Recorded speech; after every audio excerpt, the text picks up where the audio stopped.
Hello friends, so in this video we are going to write program for checking that given number is perfect number or not.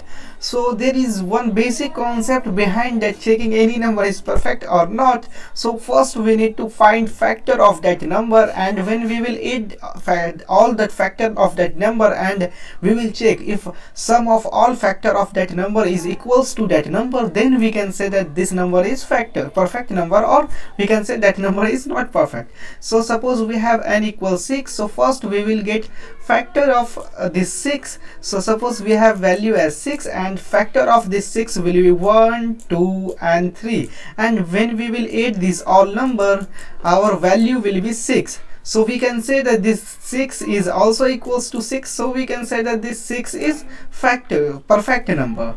So let's solve this problem. In last video we have a program for getting factor of any given number. So we will use same concept in this program, and we will use one additional variable to store this sum of this all factor, and we will check with this sum of all factor with this our previous number. So let's solve this problem.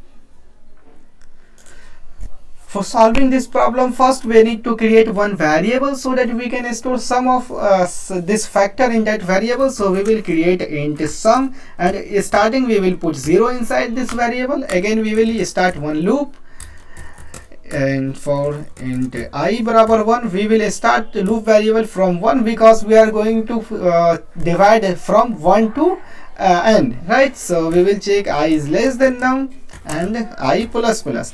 Inside this loop we will check if this I is going to completely divide this number. We can say that this I is the factor of this num.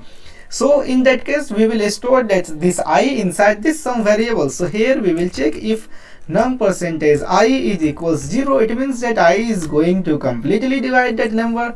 Then we will use sum is equals to sum plus I, and after ending that loop we will get addition of all factor of this num, and after this loop we will check if num is equals sum, it means that our num is perfect number. So here we will print num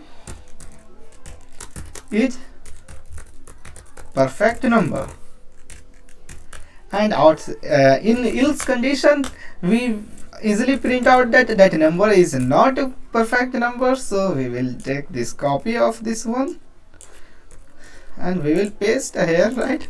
Num is not perfect number. So this is very basic program related to loop and if statement. So let's run this program and we will check that 6 is perfect number or not. So when we will run this program, you can see that it is printing 6 is perfect number. So let's check with 8. So when we will run this program, it will print that 8 is not perfect number. We know that 8 is not perfect number. So let's verify 8 is perfect number or not. So suppose we have 8, and factor of 8 will be 1, 2 and 4. So when we will add this all number, it will be 4 to 7 plus 4 to 6 plus 1 7. So this 7 is not equals to this 8. That's why we can easily say that this 8 is not perfect number. So this is the very basic problem. We will come with next problem. So if you like this video, or if you like this explanation of these questions, please don't forget to subscribe.